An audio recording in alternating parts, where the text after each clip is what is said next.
The question everyone skips. Millions of people are taking a once-weekly injection, often in the abdomen, thigh, or upper arm, but many couldn't explain what it actually does inside their body. They know the before and afters. They know the price tag. What they don't know is the mechanism, the actual chain of events between the injection and the missing appetite. One quick clarification before we start. Ozempic was developed and approved for type 2 diabetes. Wegovy contains the same active drug, semaglutide, at doses approved specifically for weight management. People use Ozempic as shorthand for the whole category, so this video focuses on what semaglutide itself does. The core biological mechanism is the same, even though the approved doses and uses differ. Subscribe if you want the biology behind familiar medications explained clearly, not just the headline.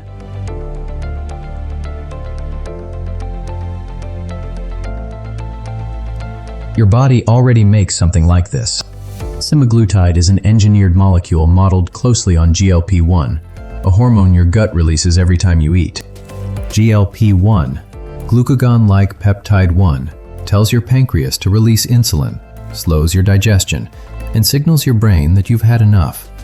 Semaglutide is built to resemble it closely enough to activate the same receptors, though it isn't simply natural GLP-1 preserved longer. Its structure is roughly 94% similar to human GLP-1, with the remaining differences specifically engineered to resist rapid breakdown. Natural active GLP-1 breaks down in your bloodstream within a minute or two, but that doesn't mean its signal is weak. It can act locally through nearby nerves and receptors before it's cleared. Semaglutide's advantage is duration. It has an elimination half-life of roughly 1 week, so receptor activation continues far longer than the brief pulse produced after a normal meal. Its concentration doesn't stay perfectly flat. It builds for a few days after each dose before gradually declining. But that sustained exposure across the week is what allows once-weekly dosing at all. What actually happens after the injection? As semaglutide is absorbed, it activates GLP-1 receptors involved in blood sugar regulation, digestion, and appetite. In the pancreas, it increases insulin release specifically when blood sugar is elevated, and it reduces glucagon, the hormone that raises blood sugar, so the two stop working against each other. Because that insulin effect is glucose-dependent, semaglutide alone carries a lower hypoglycemia risk than drugs that push insulin up, regardless of glucose level. Though hypoglycemia can still occur, especially when it's combined with insulin or a sulfonylurea. Semaglutide was developed first for type 2 diabetes. The weight reduction seen in those early studies later became the focus of its own dedicated obesity trials, and eventually the higher-dose Wegovy formulation. That sequence matters for how you read the drug's whole profile. It was studied for years as a glucose control medication before regulators ever evaluated it specifically for weight. Ozempic was approved in 2017, Wegovy in 2021. So semaglutide accumulated several years of diabetes-related safety data before it was approved specifically for weight management. The digestive piece, smaller than people assume. Some of the fullness people describe involves a minor, mostly early delay in how fast food leaves the stomach. But it's a smaller piece of the mechanism than it's often given credit for. That delay is most noticeable early in treatment, and some studies find little effect on gastric emptying once the body adjusts to a steady dose. Reduced appetite and intake appear to involve broader gut-to-brain signaling, not primarily a slowed stomach, which is a meaningful correction to how this drug usually gets explained online. Nausea during dose increases isn't just fullness either. It likely involves both digestive changes and brain pathways tied to aversion. It usually eases over time, but persistent or severe symptoms belong in a conversation with a clinician, not a video. The brain is a major part of the effect. GLP-1 receptors also exist in the hypothalamus and brainstem, regions involved in hunger and fullness, which is a detail most short explainers skip entirely. Animal and translational research suggests semaglutide influences these GLP-1 sensitive circuits, which may be part of why people describe food noise quieting down rather than just feeling physically full. But researchers are still mapping exactly which brain pathways the drug reaches directly in humans, and how much of the effect runs through the body versus the brain itself. Some of that uncertainty comes down to basic biology. Subcutaneous semaglutide is absorbed gradually into the bloodstream rather than delivered straight to the brain, and animal work suggests it may directly reach only a subset of central GLP-1 receptors, concentrated in the more accessible hypothalamic and brainstem regions. One brainstem region, the area postrema, senses circulating chemical signals and is strongly tied to both feeding regulation and nausea. It isn't simply an "enough food" switch.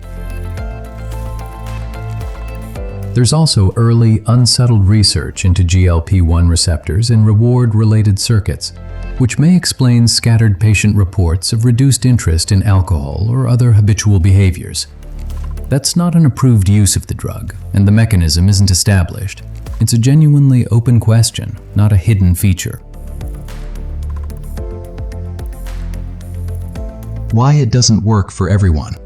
Not everyone loses the same amount of weight on semaglutide, and response varies for reasons that go well beyond effort. Dose and treatment duration, side effects that limit how high someone can dose, baseline weight and metabolic health, other medications, diabetes status, and behavioral factors all shape outcomes. That matters because it reframes the people this drug seems to fail. A limited response shouldn't automatically be dismissed as a discipline problem.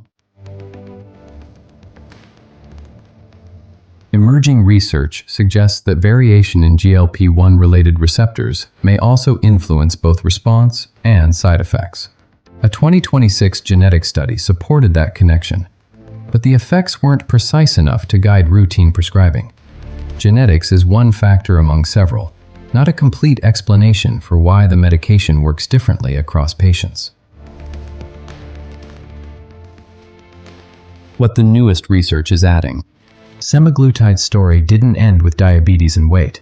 Clinical trials have also found it can reduce the risk of future heart attack, stroke, or cardiovascular death in certain people with established cardiovascular disease and overweight or obesity. Evidence suggests that benefit isn't fully explained by weight loss alone, though isolating one single direct mechanism is still an active research question. Wegovy received an FDA cardiovascular risk reduction indication in 2024. In 2025, Ozempic received an additional indication to reduce the risk of worsening kidney disease, kidney failure, and cardiovascular death in adults with type 2 diabetes and chronic kidney disease. Put together, those approvals reflect years of dedicated outcome trials, not a side note added to the label. Regulators don't grant a cardiovascular or kidney indication without dedicated evidence that the benefit holds up beyond the drug's original purpose.